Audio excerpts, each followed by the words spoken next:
প্রিয় শিক্ষার্থীবৃন্দ, little learning point private প্রোগ্রামের পক্ষ থেকে তোমাদের আন্তরিক শুভেচ্ছা ও অভিনন্দন। আমরা আবারও হাজির হয়েছি যে 9.1-এর 20 নম্বর অঙ্ক, যেটা খুবই ইম্পর্টেন্ট, সৃজনশীলের জন্য খুবই উপযোগী। হ্যাঁ, তো আমরা সবাই এই অঙ্কটি মনোযোগ সহকারে দেখব। মনোযোগ সহকারে দেখলে আমরা এই অঙ্কটা খুব তাড়াতাড়ি বুঝে ফেলবো। হ্যাঁ, এবং অনেকে কিন্তু কি করে, এই যে 9.1 অর্থাৎ ত্রিকোণমিতি যে অংশটা আছে, এই ত্রিকোণমিতি অংশটাকে খুব ভয় পায়। ঠিক আছে, তাই ভয়ের কোনো ইয়া নেই। ঠিক আছে, ভয় করার কোনো কারণ নেই। আমরা খুব সহজেই এই অঙ্কটি সলভ করব। হ্যাঁ, সবাই রেডি? তো আমরা কি করব, এই যে রুট ওভার দেবো। হ্যাঁ, তো নিচে কি আছে দেখো, নিচে আছে সেকে মাইনাস 1, নিচে আছে সেকে মাইনাস 1। এই সেকে মাইনাস 1 এর বিপরীত হচ্ছে কি সেকে প্লাস 1, সেকে প্লাস 1। তো আমরা এই যে এর বিপরীতে দিয়ে লবকে গুণ করব, হরকেও গুণ করব। হ্যাঁ, তাহলে হচ্ছে সেক এ প্লাস 1, আর নিচে কি আছে সেক এ মাইনাস 1। আমি বললাম, হ্যাঁ, আমি যে বললাম যে এর বিপরীত অর্থাৎ সেকে মাইনাস 1 নিচে যেটা থাকবে তার বিপরীতটা দিয়ে লবকে গুণ করতে হবে, হরকে গুণ করতে হবে। হ্যাঁ, তো এর বিপরীত হচ্ছে কি সেকে প্লাস 1, তাই না? সেক এ প্লাস 1, সেক এ প্লাস 1। ওকে, তো এবার আমরা কি করতে পারি, দেখো যে সেকে প্লাস 1, সেকে প্লাস 1 কয়টা হয়েছে বলো তো দেখি? দুইটা হয়েছে না? আমরা কি করবো, স্কয়ার করবো। হ্যাঁ, স্কয়ার করব, আর নিচেটা কি করবো, সেকে মাইনাস 1, সেকে প্লাস 1। এক্ষেত্রে আমরা বীজগণিতের যে একটা সূত্র আছে, এ স্কয়ার মাইনাস বি স্কয়ার, এক বান্ডিল প্লাস এক বান্ডিল মাইনাস, অর্থাৎ এ প্লাস বি ইন্টু এ মাইনাস বি, আমরা এই সূত্রটা প্রয়োগ করতে পারি। হ্যাঁ, তো সেকে প্লাস 1 আর সেকে মাইনাস সেকে প্লাস 1 কয়টা হয়েছে? দুইটা হয়েছে না?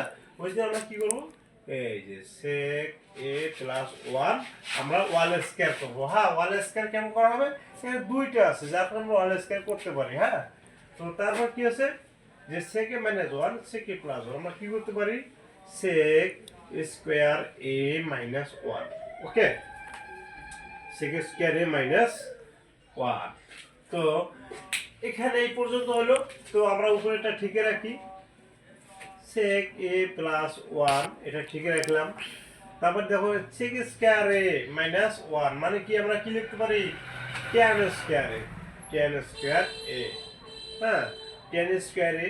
তারপর আমি আগের মতো 19 নম্বর অঙ্ক যেমন বলছিলাম যে এই রুটটা যদি দুইটার উপর আমরা ভাগ করে দেই, যদি দুইটার উপর যদি কি ভাগ করে দেই, তাহলে কি হবে, স্কয়ার রুটে কাটা যে অংশগুলো থাকবে, কথা হচ্ছে sec a প্লাস 1 আর নিচে থাকবে শুধু tan a। হ্যাঁ, এই রুটটা যদি আমরা sec a প্লাস 1 এর উপরে দেই, স্কয়ার উপরে দেই, তাহলে স্কয়ার রুটে কাটা যাবে শুধু কি থাকবে, sec a প্লাস 1। হ্যাঁ, আর tan স্কয়ার উপরে যদি থাকে তাহলে কি হবে, স্কয়ার রুটে কাটা যাবে শুধু tan a।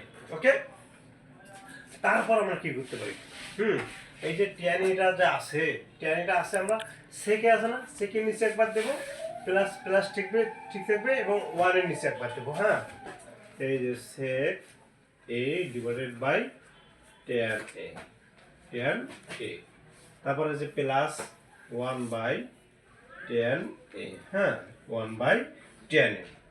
তো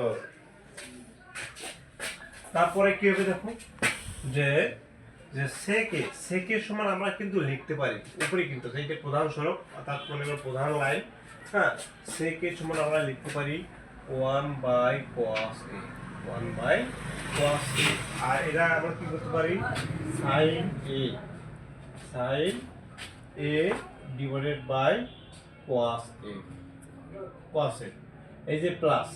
তো আমরা 1 by tan a, 1 by tan a সমান আমরা কি লিখতে পারি, quad a লিখতে পারি না, quad a লিখতে পারি। হ্যাঁ, তারপর কি করতে পারি, যে যেহেতু যে এটা হচ্ছে প্রধান লাইন, হ্যাঁ, উপরে একটা ভগ্নাংশ হয়েছে, নিচে একটা ভগ্নাংশ হয়েছে, তাই না?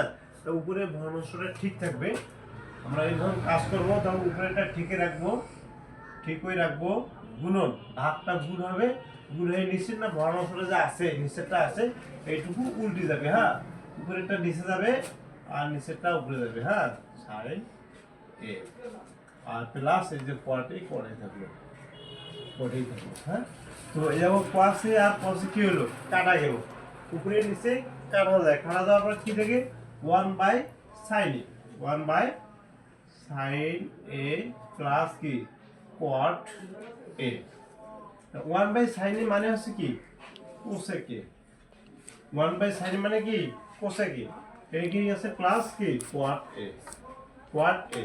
আমাদের অ্যানসারের সাইজ কি বলো তো দেখি, অ্যানসারের size cot a, cot a মনে হয় সামনে চাইছে, হ্যাঁ, cot a মনে হয় আমাদের সামনে চাইছে, cot a plus cosec a আছে, তো আমরা বইয়ে যেটা চাইছি আমরা সেটুকুই লাগাই দেব, হ্যাঁ, cot a plus cosec a, হ্যাঁ। আমি আশা করি এখানে কি প্রুফ না প্রমাণ করতে যেহেতু বলছে আমরা কি প্রুফ দেব পিআরও ভি ই, হ্যাঁ।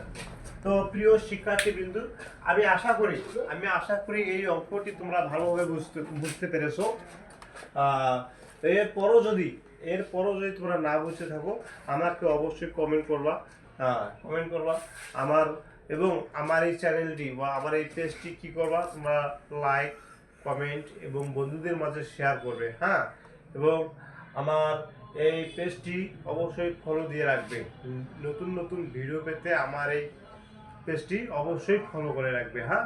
সবাইকে ধন্যবাদ, দেখা হবে আরো পরবর্তী কোনো ক্লাসে।